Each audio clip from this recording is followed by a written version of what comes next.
No século XVI, Portugal enfrentava um desafio colossal: garantir o controle das terras vastíssimas do outro lado do Atlântico. O Brasil, com sua costa extensa e interior misterioso, representava um enigma e uma promessa para a coroa portuguesa.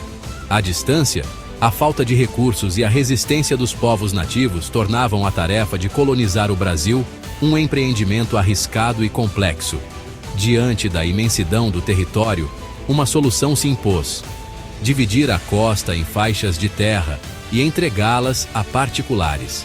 Assim nascia o sistema de capitanias hereditárias, delegando a tarefa da colonização a nobres dispostos a investir seus próprios recursos.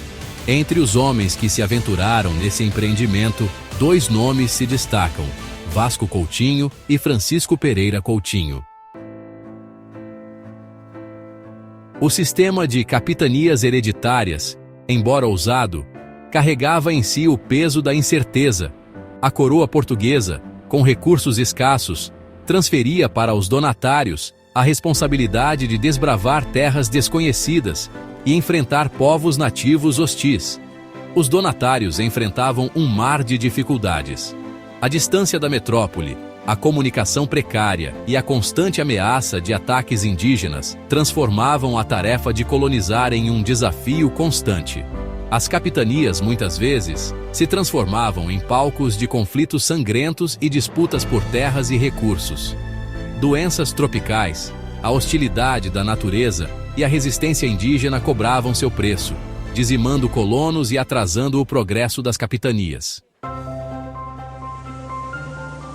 Em 1534, Vasco Coutinho, fidalgo português desejoso por glória e fortuna, desembarcou na costa do Brasil com a missão de colonizar a capitania do Espírito Santo. Recebera das mãos do rei de Portugal a árdua tarefa de transformar aquela porção de terra inexplorada em um centro produtivo e próspero. Ao chegar, Vasco Coutinho se deparou com um cenário desafiador.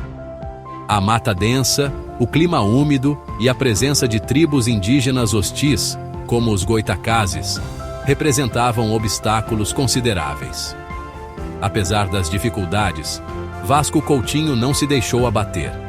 Com determinação, liderou a construção do primeiro núcleo de povoamento da capitania, a Vila do Espírito Santo, mais tarde conhecida como Vila Velha. A Vila do Espírito Santo, primeira tentativa de estabelecer um ponto de apoio português naquela região, logo se viu às voltas com as dificuldades inerentes à colonização. A falta de recursos, o isolamento e os constantes ataques indígenas tornavam a vida na vila um desafio constante. Os goitacazes, povo indígena que habitava a região, viam na chegada dos portugueses uma ameaça à sua terra e modo de vida. Os conflitos eram frequentes, com os indígenas utilizando táticas de guerrilha para atacar os colonos e suas plantações. A despeito da bravura de Vasco Coutinho e da resistência dos colonos, a Vila do Espírito Santo lutava para prosperar. A escassez de recursos, as doenças tropicais e a constante ameaça de ataques indígenas criavam um clima de insegurança e desesperança. A busca por novos ares, a mudança para a vitória.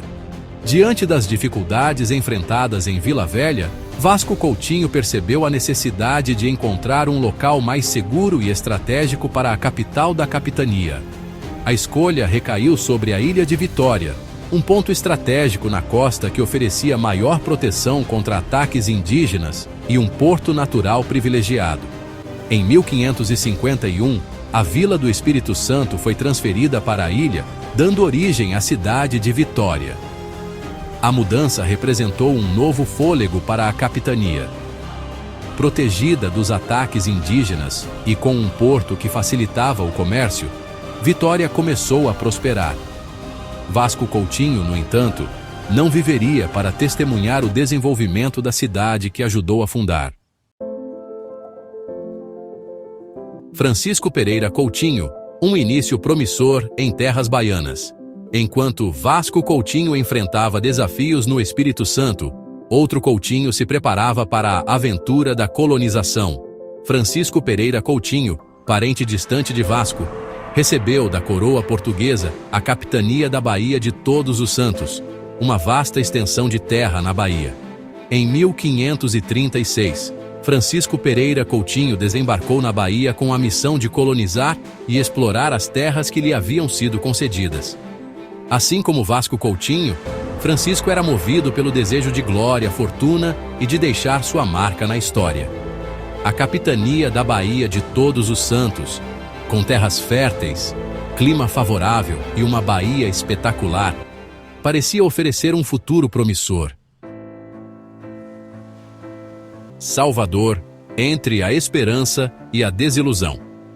Com a energia de um líder nato, Francisco Pereira Coutinho fundou em 1549 a cidade de Salvador, às margens da Baía de Todos os Santos. A cidade, batizada em homenagem a Jesus Cristo, Salvador do mundo, nascia com a ambição de se tornar a capital da América Portuguesa. Salvador, com sua localização estratégica e beleza natural, rapidamente se tornou um importante centro comercial e administrativo. No entanto, a sombra da tragédia se aproximava. As relações com os indígenas tupinambás, que habitavam a região, se deterioraram rapidamente. Tragédia e incorporação, o fim da linhagem Coutinho. Os tupinambás, liderados pelo cacique Itaparica, se revoltaram contra os portugueses. Em 1558, em um ataque surpresa, Francisco Pereira Coutinho foi capturado e morto pelos indígenas. Sua morte brutal marcou o fim da linhagem Coutinho à frente da capitania da Baía de Todos os Santos.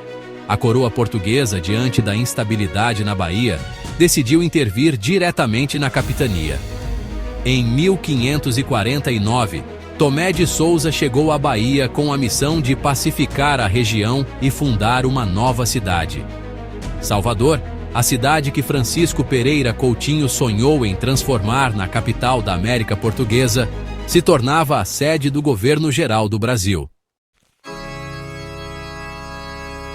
O legado dos Coutinhos e a formação do Brasil. A história de Vasco Coutinho e Francisco Pereira Coutinho, embora marcada por tragédias e reveses, é um capítulo importante na saga da colonização do Brasil. Os dois donatários, movidos pelo espírito desbravador da época, enfrentaram desafios inimagináveis para fincar raízes em terras desconhecidas. Seus legados, embora distintos, se entrelaçam na narrativa da formação do Brasil. Vasco Coutinho, com sua perseverança, abriu caminho para a colonização do Espírito Santo, enquanto Francisco Pereira Coutinho, com sua visão, plantou a semente da futura capital do Brasil. As dificuldades que enfrentaram, os conflitos com os indígenas e a luta pela sobrevivência em um ambiente hostil nos lembram dos desafios enfrentados pelos primeiros colonizadores.